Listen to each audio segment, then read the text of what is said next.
we all have so much more in common than what separates us. Let us fight for the ideals we hold dear, and let us always remember, when we fight, we win. That was Kamala Harris last night, briefly taking to the stage. And now it is day 2 of the Democratic Convention, and hosting tonight's gathering, a Republican, host of The View and CNN political commentator Ana Navarro. But she is not the only Republican who is lending their voice in support of Kamala Harris, something the Harris campaign is making sure to highlight this week at the DNC, of course. That includes Rich Logis. He's a self-proclaimed ex-MAGA activist who addressed the convention last night, explaining how he went from loving Donald Trump to now campaigning for Kamala Harris. So I finally stepped outside the MAGA echo chamber. I stopped listening to what Trump said and looked around with my own eyes. And I realized he had been lying about pretty much everything. So this is my message to all the Republicans and independents who are watching. People like me who voted for and believed in Trump. I made a grave mistake, but it's never too late to change your mind. And joining us right now is Rich Logis. He's now the co-chair of Republicans for Harris in Florida. Thanks for coming in, Rich. Seeing your message, your face there in that video, the same night on the same convention stage as President Joe Biden, who took the stage later, as Hillary Clinton, who was a 2016 Democratic nominee against Donald Trump, taking the stage the same night. What was it like for you? Okay, good morning. Thank you so much for having me. It was, my life has come a bit full circle that video aired on the evening in which Secretary Clinton and President Biden both spoke, when I was a MAGA activist and pundit from 2015 to 22. I made some abhorrent comments publicly and privately about Ms. Clinton and President Biden. And I even went on my Twitter account last night and wrote them personal apologies that I hope will get to them. And when I was in the MAGA community, I was not just simply a partisan Trump voter. I was a volunteer. I did phone banking. I wrote and contributed some of the call script to the Trump campaign. So I was very much into that world. And after the victory in 2016, I got even deeper into it, having spoken at Trump groups, sponsored Trump groups, writing for a number of, as a freelancer, a number of right-wing news sites and opinion sites. I had a professionally produced podcast.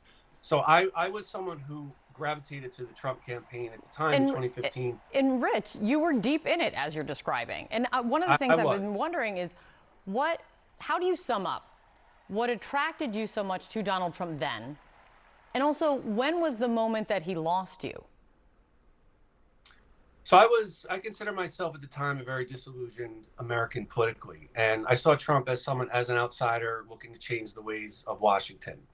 And right now, as I am working on behalf of the Harris Walz campaign for Republicans for Harris down here as a co-chair in Florida, I understand why there are Americans right now who have these feelings of disillusionment and disenchantment.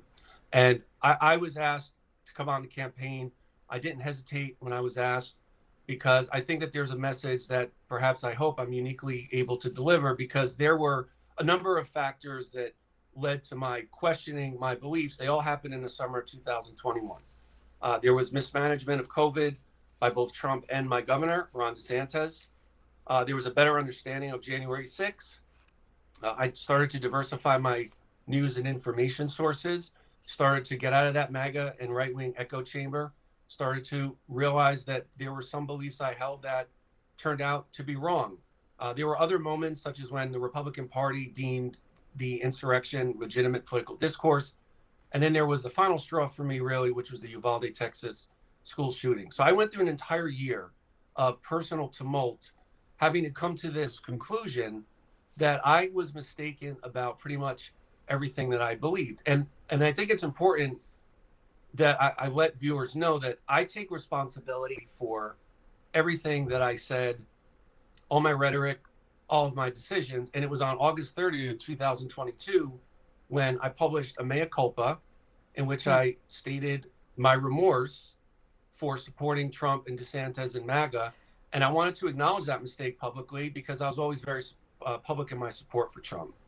So I also wanted to ask you, now you're working on behalf of the Harris campaign, trying to win over more Republicans to support Kamala Harris in Florida.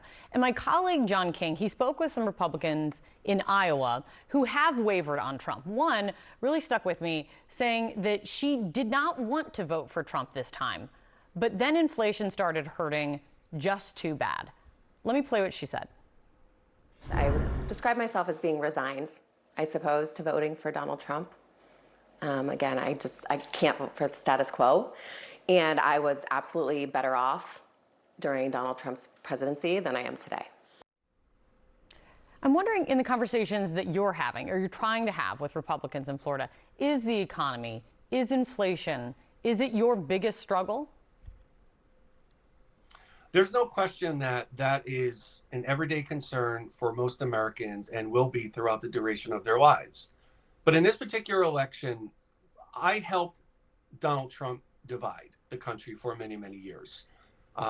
He is someone who has torn asunder families and communities and households all across the country. He's pitted complete strangers against each other. He's amplified and elevated conspiracies that he almost certainly knows cause avoidable deaths and trauma. And so with those concerns, I've been saying to those who are feeling disenchanted with our political system, Republicans right now who maybe are not enamored for whatever reason with the Harris-Walz ticket but don't want to vote for Donald Trump, I think that this is an election that is a referendum on character and trust.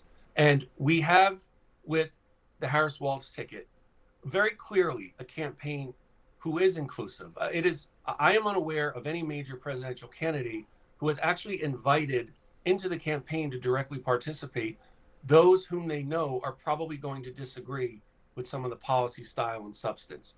That is an inclusive campaign. The Harris campaign is one that is looking to unite left, center, and right.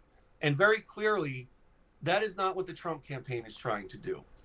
In fact, when I was in MAGA, we did not talk about the benefits of democracy. We talked about crushing and conquering our opponents and our enemies because we believe anyone not with us was an enemy. So when we think about these issues of trust, we have to ask ourselves, and my message to undecided voters is, if we're going to talk about character and we're going to talk about trust, do we think that Trump or Harris is better equipped and better fit to try to provide actual solutions to these concerns that all of us have every day?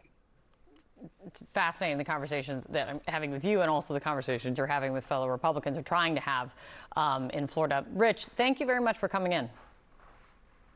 It's my pleasure, Kate. Thank you. Thank you.